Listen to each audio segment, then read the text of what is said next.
Hola, bom dia. I'm here in Portugal in the south, in Rogil. It has been quite a journey for me to get here, and I will share all about it in this travel vlog update on my trip through Europe and eventually around the world. Um, well, it's been quite a while since I posted the last video, and I would love if I could just record a quick one every day. I guess if I just grabbed my phone while I was walking around through the streets, that would be possible to fit it in, but I'd really like to drop in to fully share, so I don't do those kinds of videos.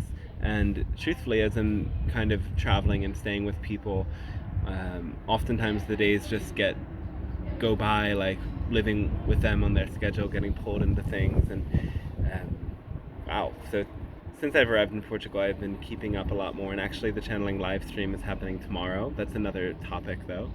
So wow, what a journey it has been. And I'll start from the beginning.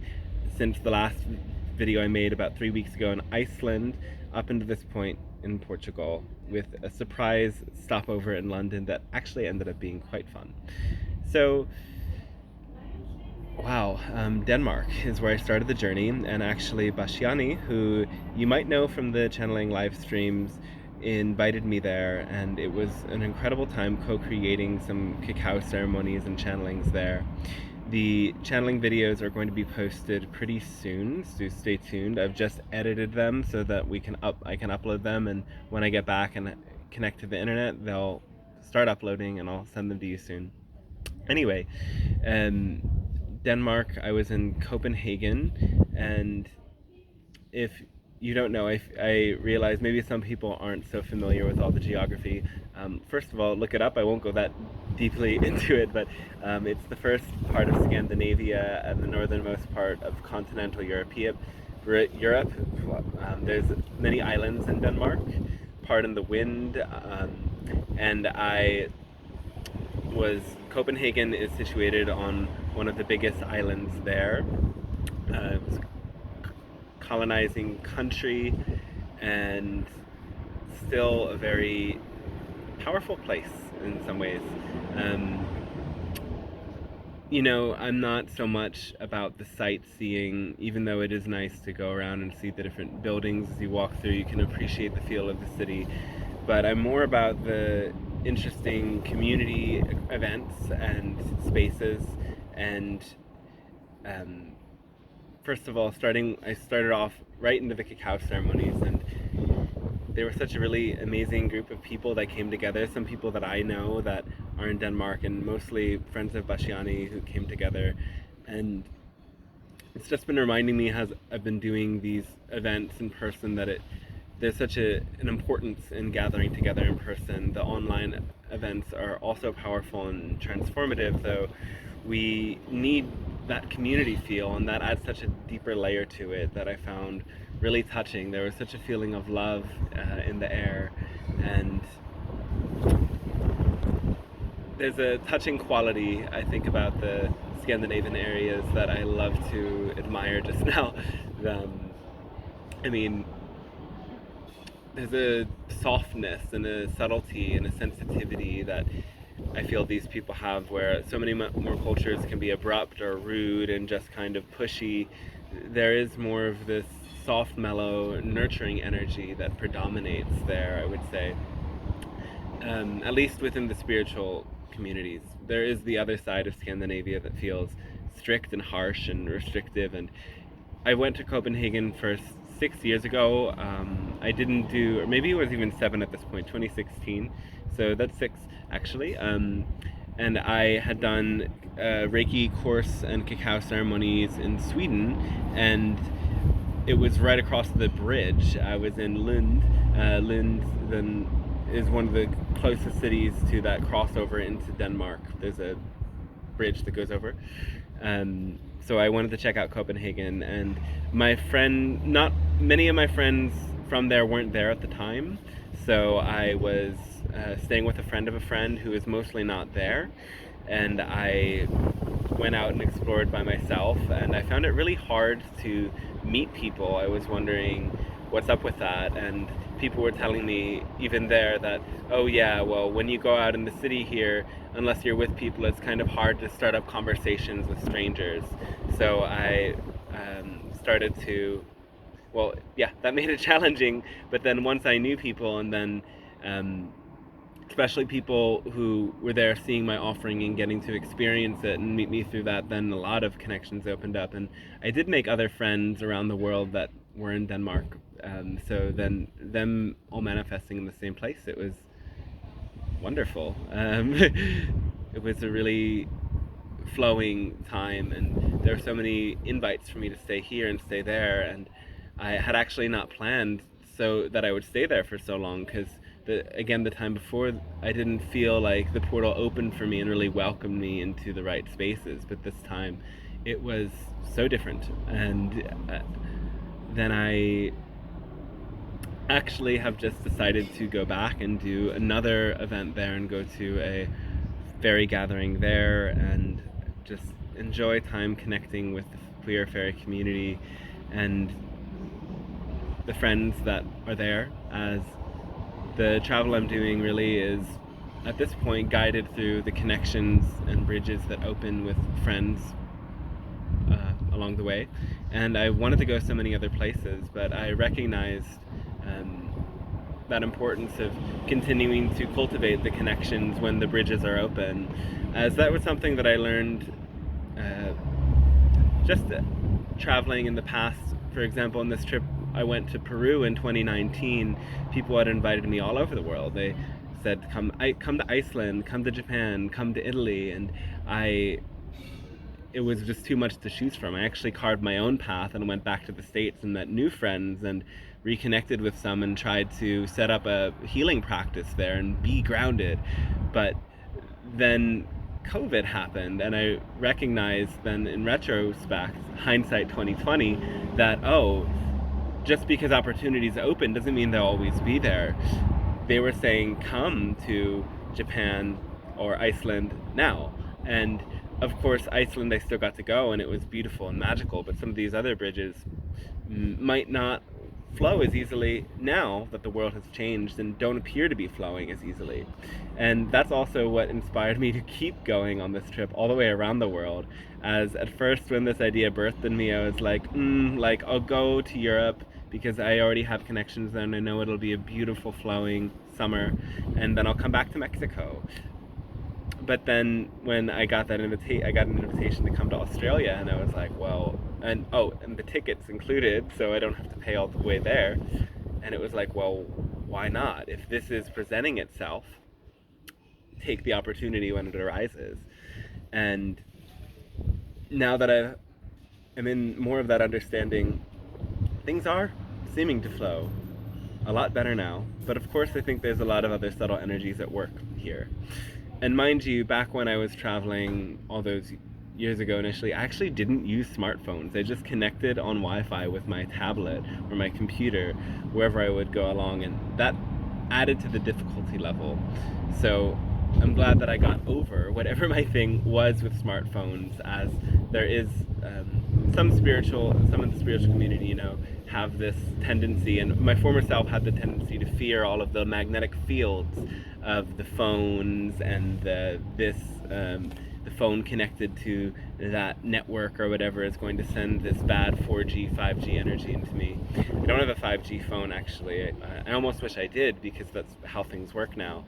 Because as we've seen, it hasn't changed all that much. So I don't, my former self would give over a lot more of my energy to worrying about this being correct and that being correct and all these subtle things working out. And now I'm just like, go with what flows, go to the path of least resistance. That's a side note to all of this. So picking back where I left off, another thing that I was thinking about is important to share about traveling is like, well, once you start this path, there's so many decisions that you make. Once you go off on a journey, the journey forks at so many different turns. And after years of traveling, you make all of these different connections that could potentially lead you in many different pathways. And so I saw, so many different timelines that could go on coming to Europe, and there were so many calls out here, there, come there, and it takes a lot of discernment and a lot of time to think and ponder to figure out which path is really right. But at the same time, it really comes from that heart place, that place of highest excitement. Just is the answer immediately of which path is right. And the heart, it's like it's magnetically pulled into where hearts will come together and amplify that excitement. If you can just listen to it, the pathway becomes clear. And I think there were times where I didn't really feel the clarity of my path because of a lot of stress, but for the most part, this has been what's guided me and been what's guided my decisions. Nonetheless, it's like there's a pushing through of the fear-based thought patterns and the thoughts that might make one path seem more appealing than the other. When really the heart knows the path, but there can be a lot of personal attachments to wanting to make every other person happy. At least that's what happens in my experience, is that I really I want to carve out time for every person who wants to connect, and in some places I happen to have a lot of connections either from spending time there or like in Denmark from spending time in other places or from online. It just happened to be that so many people I know are there, even though in the past I only spent a week there. So that is like a pull for me that, anyway, same thing with a pull that brought me to Portugal. I'm with a great friend now who I feel really, it's like I can more fully be myself with this friend because we're both this kind of, the word that came in is, I don't want to describe myself as airy-fairy, but when we're together, we're airy-fairy. It's this part of me that kind of lets loose and doesn't take things seriously and is just jovially enjoying life, gets to come out without question around her. Whereas with some people, it's like, my personality, everyone's personality is always adapting to the people we're around. Part of we do that consciously, and part of it is unconsciously. We take on the energy of others, and every person creates a different version of us. And I just knew that our co-creation would be really special, as it is that naturally flowing. What am I talking about anyway? There is this, on the note of my friend, there's the aspect of when somebody is kind of more similar in my energy as well, I can meander a lot more with my thoughts around them, amplifying the natural spaciness of my mind. Taking a moment for a grounding breath and picking up where I left off.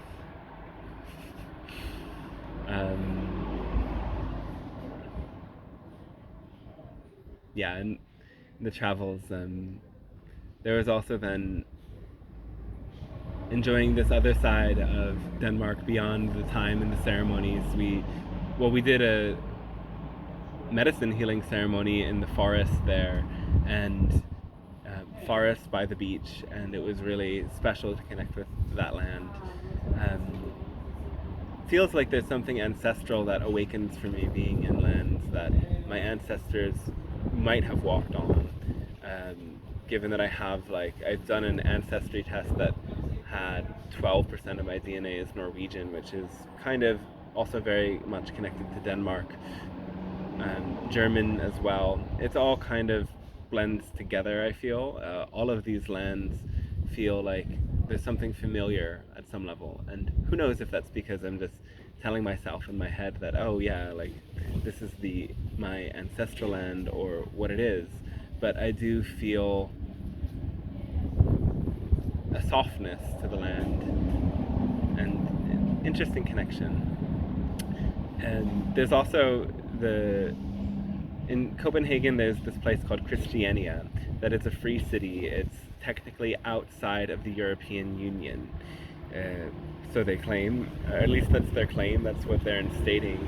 But it is legally free from the ordinance of Copenhagen, and so there are many things that go down there. And since I guess the 80s or the 70s, there's been the distribution of cannabis and hash and things of this nature there, just in the streets of this free town. And then there's different establishments open where you can get nice vegan food, and you can sit by the water or sit up on the hill. It's left more natural and green, and it's just so powerful when there's this free place naturally that people come together knowing they're safe to explore whatever their plants of choice are, because after all, we live in a world where they've decided to make plants that naturally grow like literal weeds illegal.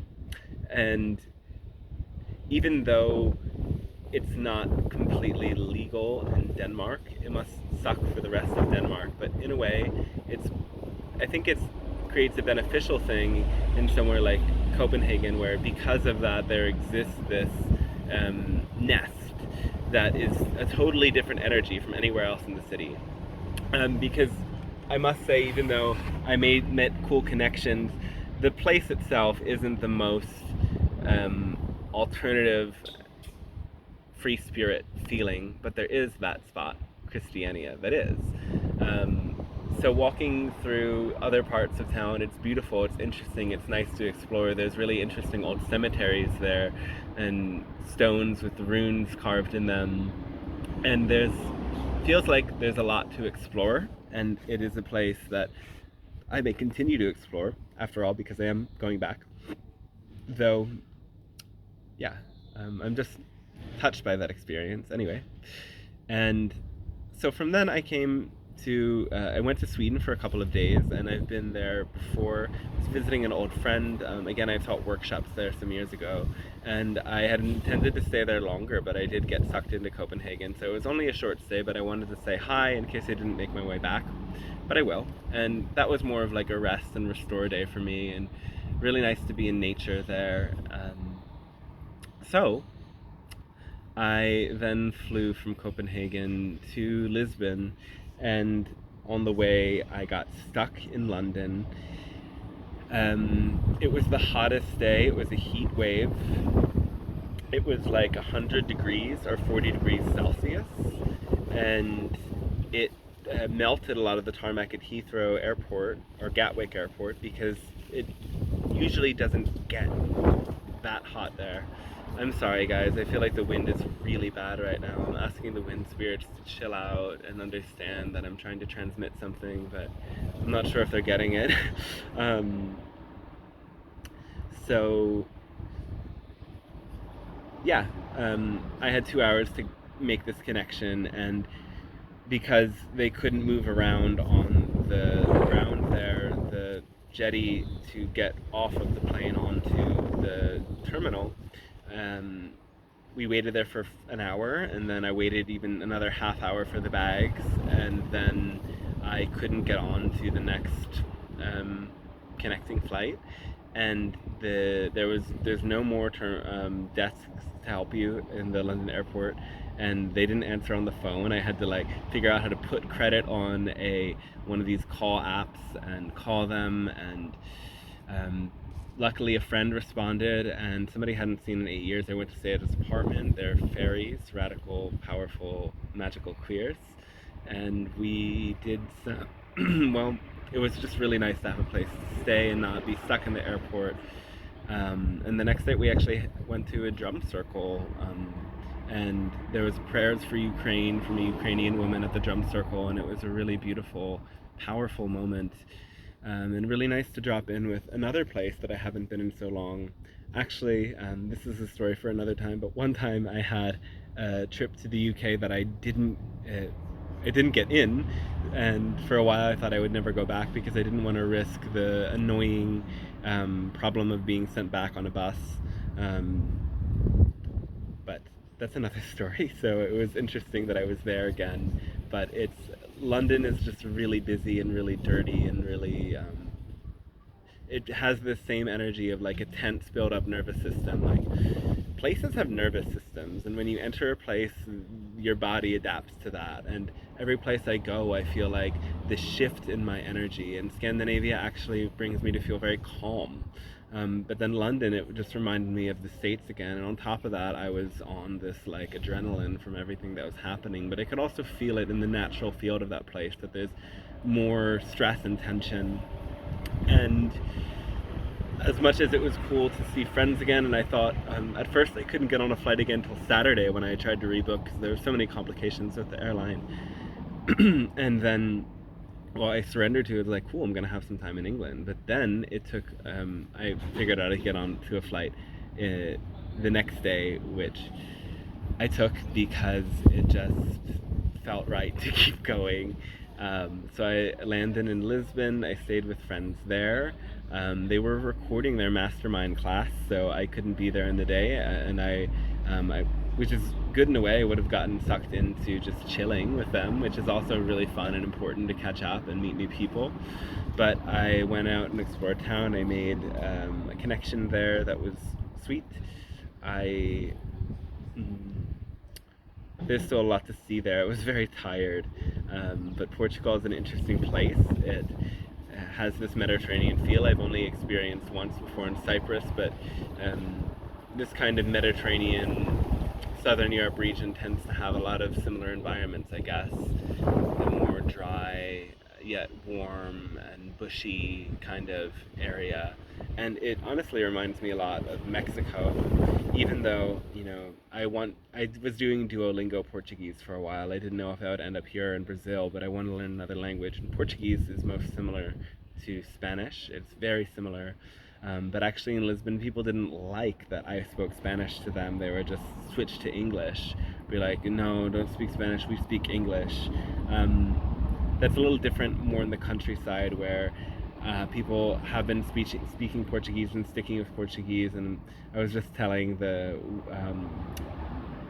waiter at the restaurant that I'm like, I know Spanish, I want to learn Portuguese, so I'm glad to speak this with you. And even though, you know, some words are the same or sound so similar, I'm like, yeah.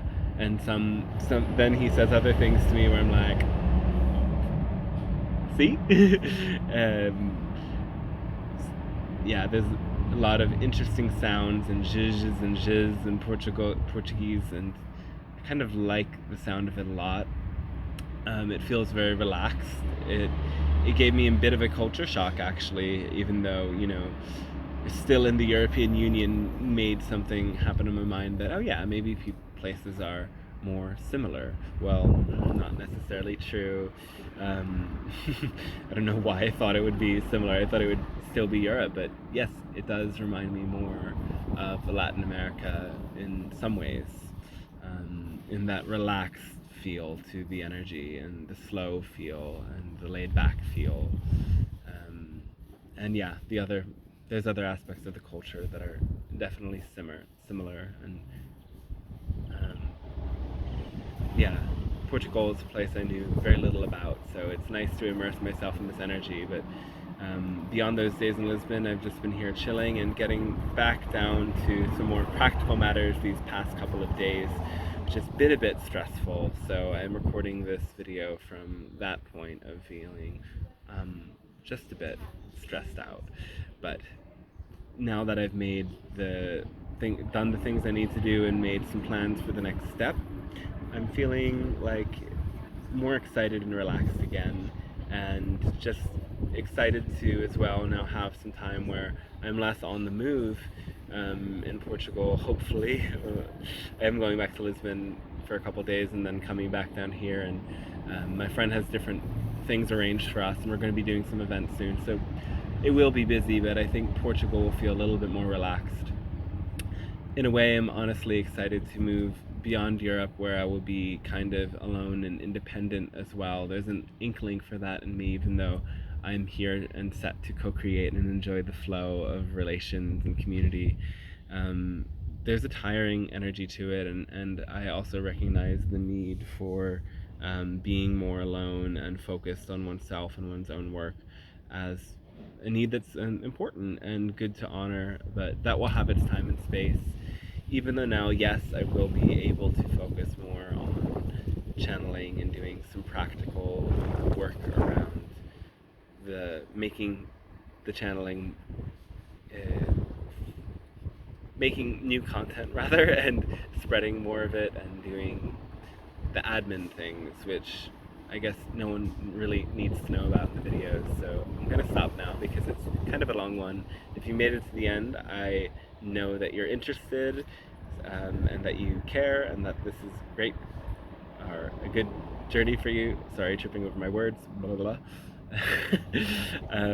Thank you for watching, seriously. If you made it this far, let me know what you think, and yeah, if you have any questions about the travel journey, as well, as I feel like something that could be a passion of mine is helping people spread their traveling wings and leading retreats in places that I'm familiar with. And as the more I think about it, the more it feels very natural for me to just continue this nomadic lifestyle, but also along the way open the space for retreats and for events and for helping people learn how to travel or get the experience of places who might not be as free and adventurous and experienced, actually, because it does take a lot to learn the ropes of traveling, and it's gotten a lot easier, hence I'm able to do it for longer periods of time and more less planned and predicted ways, even though that's another thing I've realized is for the next trip to Europe I need to plan a little bit more, because coming from living more in Latin places where things tend to pop up and don't need as much plan, it feels Europe is better with a plan. Anyway, I'm rambling now. I'm gonna stop. So, bit different content for my channel, but anyway, let me know what you think, and if you enjoyed hearing about these travels, and if there's anything specific you'd like to know. And I will post another update in some time and let you know what's going on in Portugal. Adios!